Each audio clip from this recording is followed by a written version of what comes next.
There used to be a training section, machining training section, in the light machine shop. And there they had a place which was called the White City. Why, I don't know, but that was the name of it.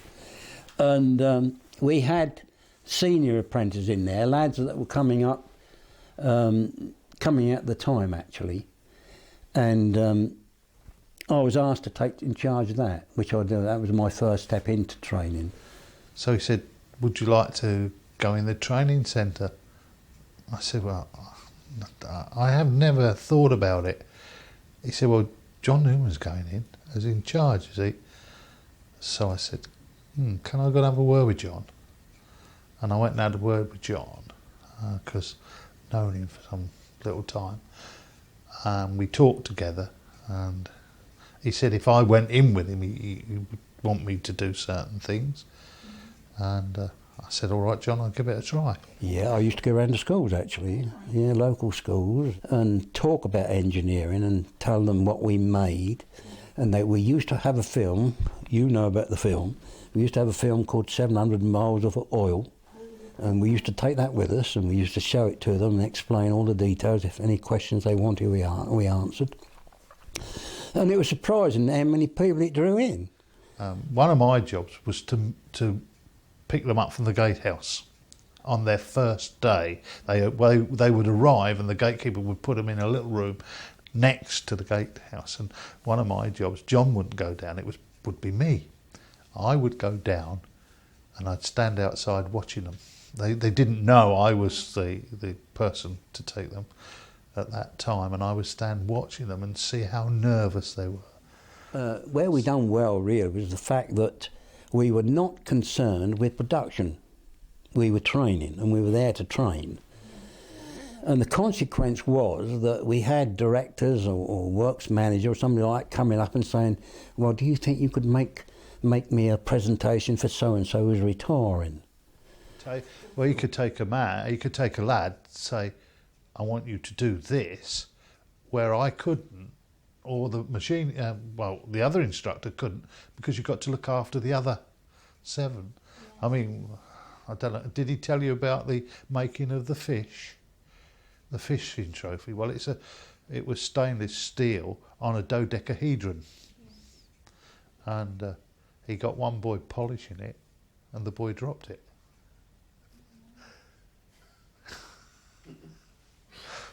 Oh dear. So you had to start virtually polishing it again.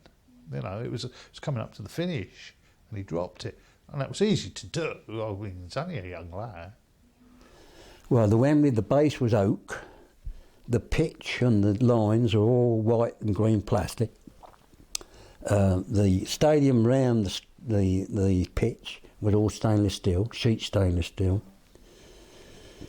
And even the goalpost nets, we managed to get some. They used to use some very fine gauze in the steam test bay for filters and things like that. And we managed to get some of that for our nets. So I know it was a tremendous increase on Franklin's. £4, 10 shillings a week, £4.50, and that was a princely sum in those days. And I know I went straight out and bought myself a gramophone and some records. I was a dispatch clerk in the office, making sure everything got shipped aboard. That's the diesels, everything. You know, it was a nice job. It was a nice job. I went into the pump shop, what we call the pump shop. That's where I did my first term on nights. That was awesome.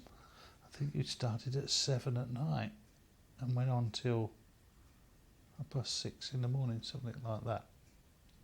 I always remember you had a cup of what they call cup of tea about 5 in the morning. You went to the canteen, and the cup of tea was to keep you awake. It was very strong with sugar in it, and you had a piece of toast that was like a doorstep.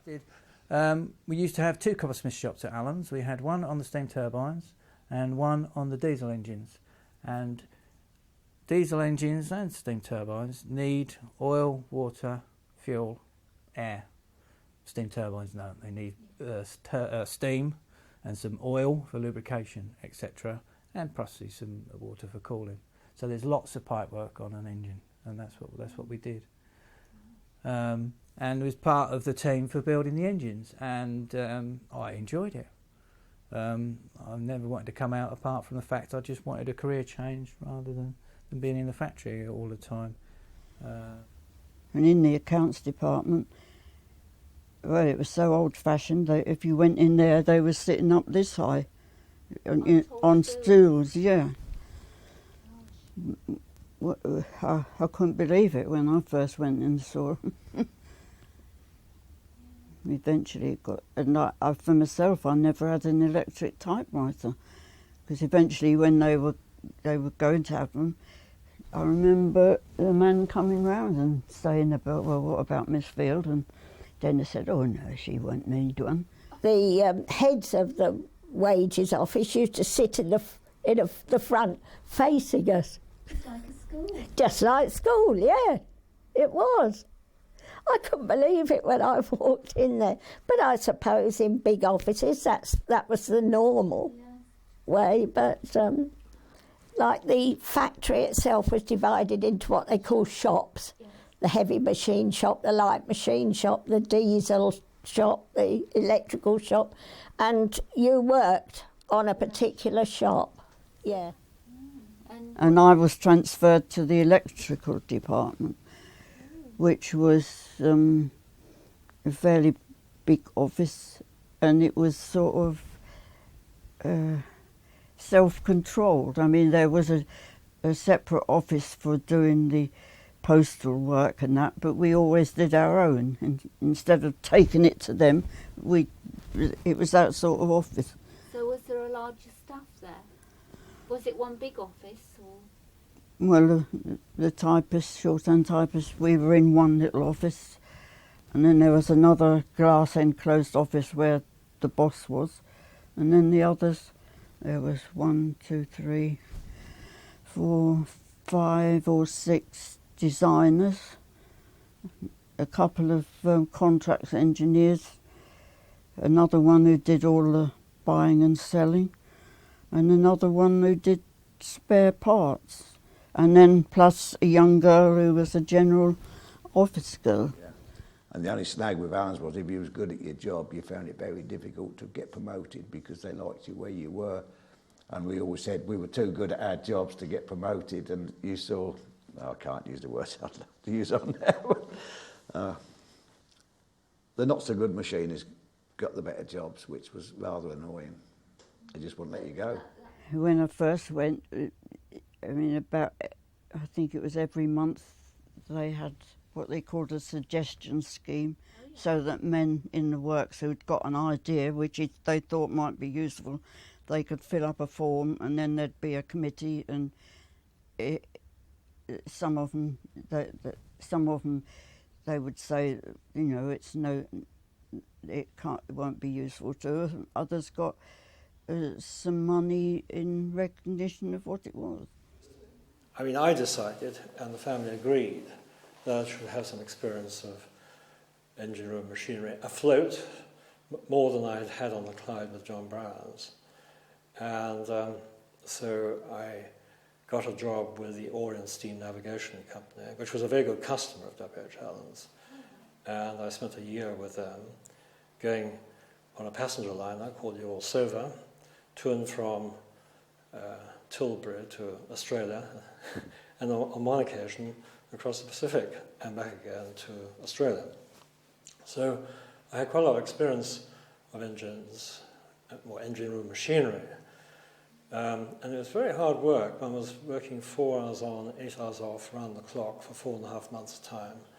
And everybody said to me later, aren't you lucky you have 8 hours off, but you had to feed yourself in that time, you had to sleep in that time, and you always felt, at least I always felt, that I could sleep for 24 hours straight off. Well, we had representatives in Canada and Hong Kong, of course, and quite a large contingent in South Africa. They had a small factory there that employed about 200 people, manufacturing locally.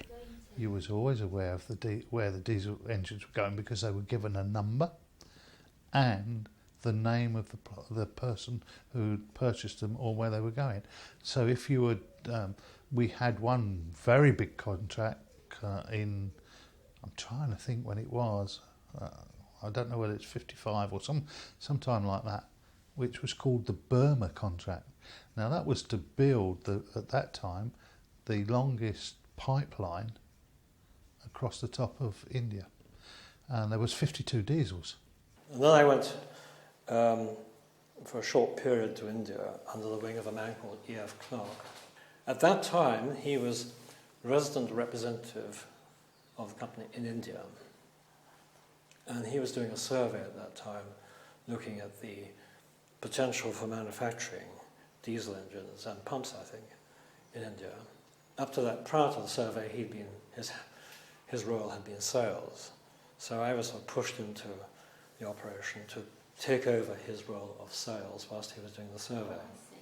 I came back specifically for a roving commission, as temporarily in the first instance, to visit, to be the representative on the Indian subcontinent and to survey prospects for the company, because it hadn't done very much business in India before, but was conscious of the fact that there was a good deal of business to be had. And at more or less the same time, they'd also got the biggest contract I think they'd ever had for diesel engines to drive pumps on a new 700-mile long oil pipeline. They built pumping stations, and in the pumping stations were our diesels, which ran the pumps to pump the oil along this massive pipeline. Yeah. So I built several of those engines, because at that time you didn't just have one diesel engine, you most probably had three. And so you would be starting with putting the crank in on one, another one you would be putting the top on, and then putting the cylinder heads on, and then putting all the parts on another one. I would say 3 weeks. 3 weeks. But you had apprentice with it. Just you and an apprentice? Yeah, I would. And then sometimes somebody else might come on to do what we call a control gear. But the basic ones, somebody would be building the cylinder heads for you. So you didn't do, you would take the parts that they'd assembled, and somebody else would have joined the camshafts together, and you would put the camshafts in, and you would time it, put it together. I wasn't directly involved with that, but with a parallel problem on gears for a gas turbine at the production end of the oil pipeline. So I did see some of it, and very interesting and instructive it was too. Particularly having a boss 5,000 miles away, I could go wherever I wanted, and that was always on business. Well, he was based in Bombay, and but during the course of the 3 months we had business reasons, or certainly he had business reasons to visit Delhi. So we drove from Bombay to Delhi, which was quite an experience.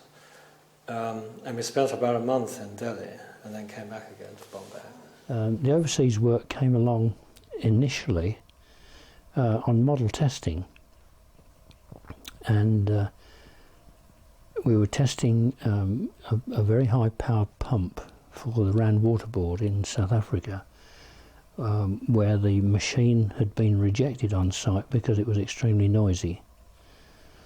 And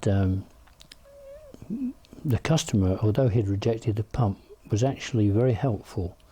Eventually it was decided to manufacture a scale model of the pump, and a meeting was held with Mr. Norman Allen, technical director, and he appointed various people to specifically work on this project, to do the drawings, to do the patterns, and to oversee the casting of the various parts, assembly, and myself to actually carry out the testing of the machine. And we had in the laboratory an extremely powerful stroboscope which we hooked up, and this effectively stops the motion of anything that's running. And we were able to discover just what was wrong with this machine in South Africa. And of course, once you've found the problem, you can put it right relatively easily. Also in the period between India and South Africa, I spent some time in the Home Sales Office, which was based in Leamington Spa, which covered the Midlands. And that was a soul-destroying job, knocking on doors, trying to find business from people who didn't want to talk to me. And that was for 3 months too.